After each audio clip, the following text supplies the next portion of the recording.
النهارده بقى هاعمل معاكم التومية السوري اللي كلنا بنحبها وبالذات في السندوتشات البطاطس السوري. فالنهارده بقى هاعملها لكم بطريقة سهلة خالص وبدون أي تعقيدات.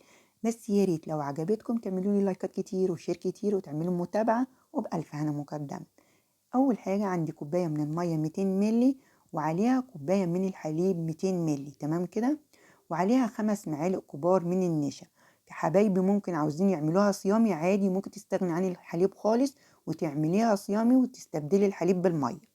قلبنا النشا كويس جدا لغاية ما داب خالص، كل ده على البارد. أول ما النشا يدوب معاكي خالص ترفعي الحلة بتاعتك على البوتاجاز على درجة حرارة متوسطة، وتستمر في التقليب لغاية ما القوام يتقل معاكي. أنا عاوزة القوام يبقى قوام مفيهوش أي كلاكي، يعني يكون تقيل ومفيهوش أي تكتلات. كده القوام بقى حلو جدا، قوام كريمي أهو، مفيهوش أي كلاكيع مفيهوش أي تكتلات. هتبتدي بقى تطفي البوتاجاز وتسيبيه على رخامة المطبخ لمدة 10 دقايق. أنا عاوزاه يبرد تماما. طب ما أنا أدخله التلاجة؟ لأ، اوعي تدخليه التلاجة، سيبيه على الرخامة لغاية ما يبرد تماما. برد معانا خالص زي ما انتوا شايفين. تعالوا بقى نشوف الخطوة التانية.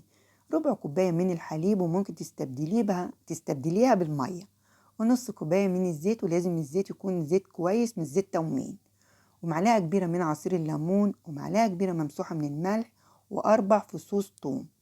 أنا هنا حبيت أحط 4 فصوص توم دي بس انتي ممكن تزودي وممكن تقللي حسب المذاق اللي بتحبيه في التومية.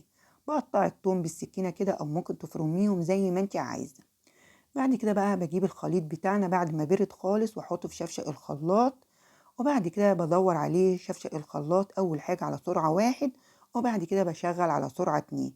وزي ما قلت لكم اي مرحلة فيها حليب ممكن تستبدلي الحليب بالمية عادي، مفيش اي مشكلة.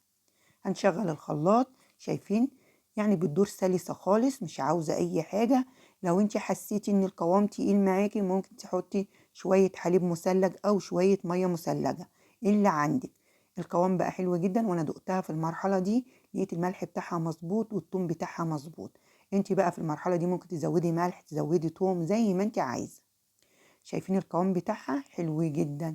بعد بقى ما تفرميها كويس في شفشق الخلاط تجيبي برطمان ازاز ويكون معقم وتحطي فيها التومية بتاعتك وتحطيها في رف التلاجة، ووقت ما تعوزيها تطلعيها.